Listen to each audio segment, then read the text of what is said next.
Hello everyone, hope you all are doing well. तो आज इस वीडियो में हम लोग इंग्लिश के जो न्यू पैटर्न की स्ट्रैटेजी है उसके बारे में बात करने वाले हैं। तो चलिए स्टार्ट करते हैं। तो इंग्लिश का जो न्यू पैटर्न है वहाँ पर आपको पहले के टाइम पे वन लाइनर वाले क्वेश्चन देखने को मिल जाते थे, जिसको करने में हमें करीब 8 से 9 मिनट लगते थे। बट अब ये चीज़ कम्प्लीटली बदल चुका है। अभी का जो पैटर्न है उसमें आपको 10 से 12 मिनट लगने वाला है। एंड कभी कभी तो मतलब मुझे तो किसी किसी मौके में 15 से 18 मिनट भी लग जा रहा है। तो ये अभी वाला सिनेरियो है जो कि काफ़ी ज़्यादा मतलब ख़तरनाक है। एंड मुझे लगता है कि इस न्यू पैटर्न में जो सबसे ज़्यादा चैलेंजिंग पार्ट है दैट इज़ इंग्लिश। ये आपका कम्प्लीटली गेम चेंजर है और इसको जो कर ले जाएगा वो एग्ज़ाम में बहुत आगे निकल जाएगा, ट्रस्ट मी। तो यहाँ पर जो मेन चीज़ है दैट इज़ रीडिंग वाला पार्ट। इसका वेटेज काफ़ी ज़्यादा बढ़ गया है, पहले से काफ़ी ज़्यादा बड़ी है ये चीज़। तो इसको आपको कैसे ओवरकम करना है, आपको एडिटोरियल पढ़ना स्टार्ट करना पड़ेगा। रीडिंग की हैबिट्स आपके अंदर होनी चाहिए ताकि आप क्वेश्चन को जल्दी जल्दी पढ़ पाओ। क्योंकि अभी के टाइम में जो डिफ़िकल्टी है दैट इज़ आपको डेली 30 से 1 आवर के टाइम 1 आवर तक आपको टाइम देना है और रीडिंग कर लो। मतलब जितना टाइम निकाल पाओ आप मैक्सिमम, तो आप वो पूरा एडिटोरियल की रीडिंग में लगा दो। डेली आप इसके पीछे टाइम दो। क्योंकि देखो आपको अभी के टाइम पे जो मेन चीज़ है दैट इज़ कि आपको क्वेश्चन को फास्ट रीड करना आपको आना चाहिए। तो इसके लिए एडिटोरियल पढ़ने से कुछ सोल्यूशन, इससे ज़्यादा बेटर सोल्यूशन कुछ और नहीं हो सकता। तो ये तो मैं कहूँगी double studies very very important. यही चेंजिंग जो जितना भी चेंज है दैट इज़ सब इसके अंदर है।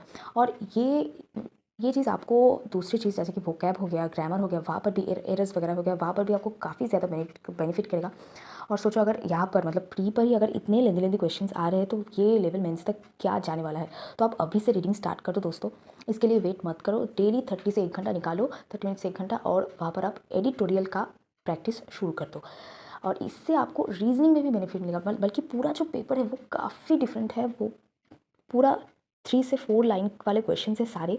तो ये अगर आपको पूरा पेपर आपको अगर 1 घंटे में ख़त्म करना है ताकि आप सारे क्वेश्चन को गो थ्रू कर पाओ, एंड ये बहुत ही ज़रूरी है, जल्दी जल्दी इसको निपटाना भी ज़रूरी है। तो आपको reading is a must must must very very important reading. अब सेकंड जो पार्ट आता है दैट इज़ प्रैक्टिस कॉम्प्रिहेंशन। तो देखो सिर्फ एडिटोरियल पढ़ने से कुछ नहीं होगा, क्योंकि जो पैसेजेस आते हैं वहाँ पर आपको क्वेश्चन भी सॉल्व करना है। तो पैसेज को रीड करके कैसे आप जल्दी से क्वेश्चन को सॉल्व कर पाओ, ये ट्रिक भी आपको सीखना है। और ये आपको प्रैक्टिस से ही आएगा। तो डेली आप 2 से 3 पैसेजेस आप प्रैक्टिस कर सकते हो। कहाँ से करोगे? इंग्लिश माध्यम वाला चैनल है, वहाँ पर आप जाओ, भरे पड़े हैं एडिटोरियल्स। तो बैक में आप रिवर्स में 2-3 करके उठाओ डेली और उसका प्रैक्टिस करो। बस पहला 2 वाला जो पेज है, बस फर्स्ट 2 पेजेस ही आपको करने हैं, उसके बियॉन्ड मत करो।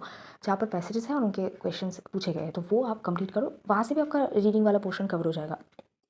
बट रीडिंग आप अलग से करो, एडिटोरियल की रीडिंग आप अलग से करो। उसके बाद आप ये जो पैसेजेस वाला पार्ट है वो आप वहाँ से जाके कर सकते हो। या फिर आप PYQ में भी जो जितने भी सारे पैसेजेस आते हैं वो भी आप कर सकते हो। तो ये हो गया हमारा कॉम्प्रिहेंशन वाला पार्ट। इसके बाद जो नई चीज़ है that is voice and narration. ये अभी एक बहुत ही ज़्यादा गेम चेंजर है दोस्तों, ट्रस्ट मी। ये काफ़ी ज़्यादा डिफिकल्ट आ रहा है। मतलब अगर आप क्वेश्चन को पढ़ते हो तो उसका जो कैच वाला मेन पार्ट है, जो वर्ब वाला पार्ट है, तो आप क्वेश्चन के लास्ट लाइन में आते आते जब आपने पढ़ना स्टार्ट किया और आपने देखा कि ये चीज़ आपको ध्यान में रखना है, और जब आप क्वेश्चन के लास्ट लाइन में जाते हो तब आप वो चीज़ें पूरी तरह से भूल चुके होते हो। क्योंकि क्वेश्चन इतने बड़े बड़े और इतने घुमा फिरा कर पूछे गए कि आप अगर चारों ऑप्शन को पढ़ने जाओगे तो आप क्वेश्चन ही भूल जाओगे कि आपको पूछा क्या गया था। अब कहाँ से कर सकते हो? I found a solution. तो मुझे एक सोर्स मिला है। मुझे पता नहीं आप लोगों में से कितनों को ये इस सोर्स इसके बारे में पता है, लेकिन मैंने इसको ढूंढ के निकाला है। तो मैं चाहूँगी कि आप सभी लोगों को पता चले। तो एक चैनल है, उसका नाम है सिद्धि करके। तो वो साउथ इंडिया से है, वो सर। तो वो अभी के टाइम पे SSC के जो न्यू पैटर्न वाले वॉइस नरेशन है, इसके काफ़ी अच्छे अच्छे क्वेश्चंस उन्होंने अपने टेलीग्राम चैनल पे PDF करके डाल दिया है। वो सारे क्वेश्चन काफ़ी लेंदी क्वेश्चंस है। तो उसको अगर अपने प्रैक्टिस कर ले, आई एम श्योर आपको काफ़ी ज़्यादा बेनिफिट मिलेगा। मतलब पहले से तो आप बेहतर कर जाओगे।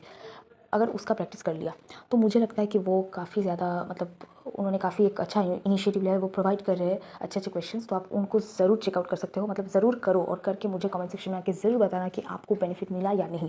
तो मैं आपको ये चैनल रिकमेंड करती हूँ इसके लिए। इसके बाद आता है हमारा फ्रेजेस एंड क्लॉज वाला पार्ट। तो ये भी काफ़ी इंपॉर्टेंट वाला पार्ट है, लेकिन ये डुएबल है। आपने अगर सीख लिया कॉन्सेप्ट तो आपसे इजीली ये हो जाएगा। तो ये आप कहाँ से कवर कर सकते हो? कोफ विद रानी मैम, उन्होंने काफ़ी अच्छे से इन चीज़ों को यूट्यूब पे समझाया हुआ है, तो आप वहाँ से कर सकते हो काफ़ी अच्छे से। तो आपका ये कॉन्सेप्ट पूरा क्लियर हो जाएगा। इसके बाद जो आता है दैट इज़ PQRS। तो PQRS भी दोस्तों काफ़ी भयंकर वाला पूछा जा रहा है। यहाँ पर आपको मतलब बड़े बड़े सेंटेंस है और किसी का मतलब भी आपको समझ में नहीं आएगा, मतलब सेंटेंस है कि आप उसका मतलब ही आपको समझ में नहीं आएगा, तो आप कैसे उसको अरेंज करोगे। लेकिन फिर भी कोशिश तो हमें करनी है। तो हमें क्या करना है, हमें बस प्रैक्टिस करना है। इसके लिए आप किरण का PYQ उठा लो, वहाँ से काफ़ी सारा PYQ वहाँ पर PQRS वहाँ पर दिया हुआ है, उसको आप बल्क में पूरा सॉल्व कर जाओ। एंड इसके अलावा भी ये जो सिद्धि ऐप, मतलब ये जो चैनल है, यहाँ पर भी आज जाके उन्होंने कुछ शायद दिया हुआ है PQRS वाला भी कुछ मटेरियल, तो आप वहाँ से भी प्रैक्टिस कर सकते हो। इसके अलावा Rani ma'am, go with Rani ma'am, उनका 1000 PQRS वाला एक सीरीज़ है, वहाँ से आप पूरा PQRS कंप्लीट कर लो। इसको करने के बाद आई एम श्योर आपका प्रिपरेशन पहले से काफ़ी बेटर होगा और आपको काफ़ी ज़्यादा कॉन्फिडेंस मिलेगा रानी मैम से अगर आपने कंप्लीट कर लिया तो। यही सारी चीज़ें हैं, सभी चीज़ों के बारे में मैंने यहाँ पर बता दिया कि इंग्लिश में क्या क्या करना है आपको, नई नई चीज़ें क्या है, एंड अभी के टाइम पे आपको कैसे स्विच करना है आपके प्रिपरेशन को, किस तरफ आपको ले जाना है। तो दैट्स इट, मतलब यही सब कुछ था। प्रिपरेशन जारी रखिए, अच्छे से पढ़ाई करते रहिए, फिर मिलते हैं नेक्स्ट वीडियो में।